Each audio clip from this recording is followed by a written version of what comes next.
Hello, Antilles. Welcome to the Frutiger Arrow realm. I am gonna force choke you to death. Okay, so we're doing this again. The not-so-Star Wars guy is doing a Star Wars video. Again. Okay, maybe that's a little disingenuous. So this is 75387 Boarding the Tantive. It's a set based on the very first scene from the original Star Wars movie in 1977, which kicked off the entire franchise. I can see why they chose the Tantive to be the first set to start the new Star Wars wave officially. So, like I've said before on this channel, I'm a big fan of playsets. I absolutely love sets like Yoda's Hut, Armorer's Forge, and even Trouble on Tatooine. But does that mean it's a good set? Well, I'm sorry to tell you, if you're coming here to ask me should you buy it, I'm not even going to answer that in this video, because I feel that me standing on a soapbox and telling you if you should or shouldn't buy a set is pointless. You already know the answer from the moment you saw the photos on LEGO.com, or maybe even from the leaks you happen to stumble upon from time to time. The truth is that LEGO fans are horrible at voting with their wallets, as in not actually purchasing the set that they so happen to actually hate, which, you know, actually tells LEGO to never do that again or to step it up in quality. Money talks, and if you give a company your money, then all you're doing is telling them that you think it's totally acceptable. Don't take that the wrong way though. That's not me receding and giving in to common sentiments that picky LEGO Star Wars fans tend to have. Without question, I will purchase most, if not all, sets that LEGO makes simply because I love the product and what it stands for. But I think that it's good to breathe for a moment and maybe read the context of the product you're purchasing.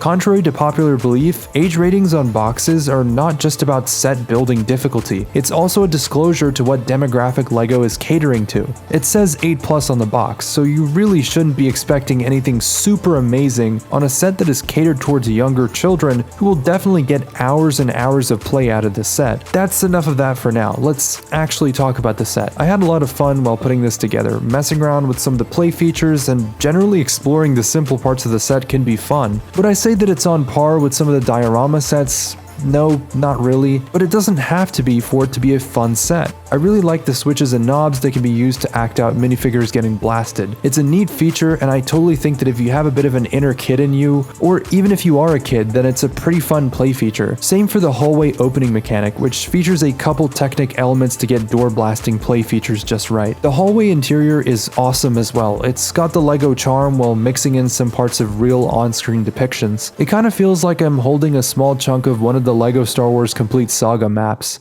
Before we delve deeper into the Tantive hallway, let's take a moment to thank our sponsor, Octan Drilling Corp. You know, when I'm excavating rare crystals and fending off rock monsters, there's nothing I trust more than Octan's high-efficiency drills and energy solutions. Remember, when you're facing the unknown beneath the surface, Octan is the power behind your mining mission. No giant rock creature stands a chance.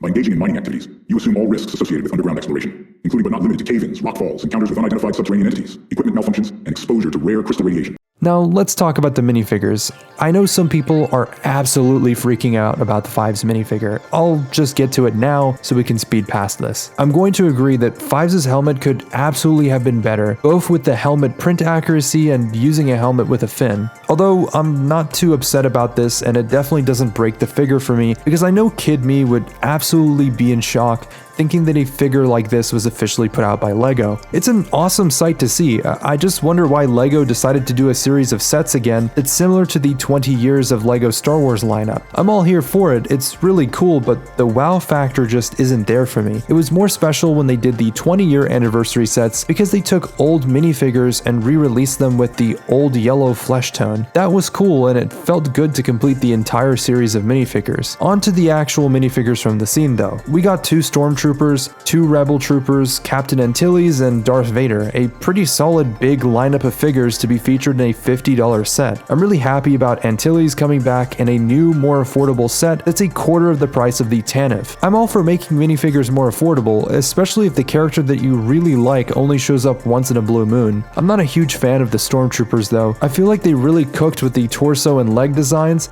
and I was excited when LEGO released the trash compactor set because I was holding out hope that LEGO would just completely fix the oversized Family Guy Stormtrooper helmet. But nah, they just brought it back again. Darth Vader is alright. I mean, I have like 10 of the same figure because it just needlessly appears in so many different sets. I'm kinda disenchanted by it. It's cool if you don't have a Vader figure, otherwise it's just another one to add to your growing list of Vader cameos in your LEGO Star Wars collection. The Rebel Troopers are cool, they have double-sided faces just like the other ones that came in previous sets, but also aren't really all that special either. But it's nice if you want it for a small Rebel army. Anyway, that's really all I have to say about this set. I'll see you guys in the next video.